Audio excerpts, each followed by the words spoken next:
the risk for miscalculation is higher than ever. If we do have a similar attack that we had in April, Iran sending a wave of drones towards Israel, if one lands in the wrong place and kills a civilian, that could mean all-out war.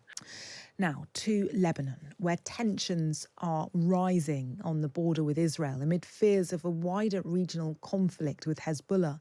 Hundreds of UK troops are on standby to evacuate British nationals as the risk of sudden escalation is thought to be acute.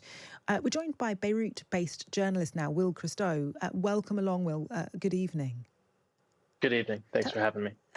Paint a picture for us of whereabouts you are in Beirut and what the situation there is. So I'm in Ashrafia, a neighborhood by the port of Beirut. And right now there's sort of a dark cloud that's hanging over the city as people are sort of anxiously waiting to see what happens next. Unfortunately, there's been very little clue, but people are anticipating a response from Hezbollah, and they're waiting to see if that means a full-scale war for the country or business as usual. What's the situation on the border where Hezbollah have been using drones to strike targets in northern Israel? So the border has had a few days of intense back and forth strikes, but to be honest, this is a continuation of the fighting that we've seen over the last 10 months. And the head of Hezbollah, Hassan Nasrallah, was careful to say that when they strike Beirut in response, when they strike Israel in response to the strike on Beirut, we'll know. But the fighting that we're seeing right now in the south, though it is intense, it's par for the course for the last 10 months. So it's business as usual whilst this continues? Highly dangerous business, but business as usual. And how closely linked is all of this to the likely Israeli assassination of the Hezbollah commander in Beirut last week? So what we have is we have sort of a back and forth fighting between Israel and Hezbollah, and this is part of the sort of mutual escalation that's been happening over the last 10 months. But what we're really waiting for is to see this response from Hezbollah and most likely Iran as well for the dual assassinations in Tehran and Beirut, which they blame on Israel. And we really have no idea what that's going to look like. We've got estimates from US and Israeli intelligence officials saying it's going to be successive waves of attack for both Iran and Hezbollah, but these are just estimates. We don't know what's coming next, and Hezbollah has not given us a clue. Any sense of how conflict can be avoided at this stage? The IDF has said they don't want all-out war in Lebanon. So both sides are saying they don't want all-out war in Lebanon. And while that might be true, the risk for miscalculation is higher than ever. If we do have a similar attack that we had in April, Iran sending a wave of drones towards Israel, if one lands in the wrong place and kills a civilian, that could mean all-out war. So the risk for miscalculation is very, very high. Well, thank you for bringing us up to date. Will Christou, who is a Beirut-based journalist.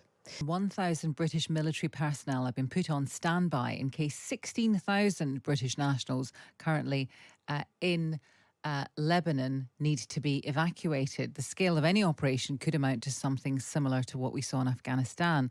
Hostilities between Israel and its adversaries, including with Hezbollah in Lebanon, have escalated since Ismail Haniyeh, Hamas's political chief, was killed in Tehran last Wednesday. The UK is still pressing for a diplomatic solution. But how realistic is that? Nomi Bar Yaakov is an international negotiator with expertise in the Middle East and an associate fellow of the International Security Programme at Chatham House. Good morning again to you. Yeah, good morning. Since we last spoke to you on this programme, has much changed? Well, I think a lot has changed since both the number two in Hezbollah in Lebanon, Fuad Shukr, and Ismail Haniyeh, the head of the political bureau of Hamas, were assassinated respectively in Beirut and Tehran last Wednesday, as you said.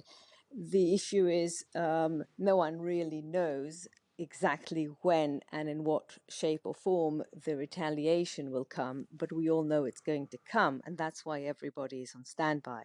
So on the one hand, everyone is bracing for a very serious retaliation on multiple fronts, and certainly Hezbollah will retaliate from Lebanon.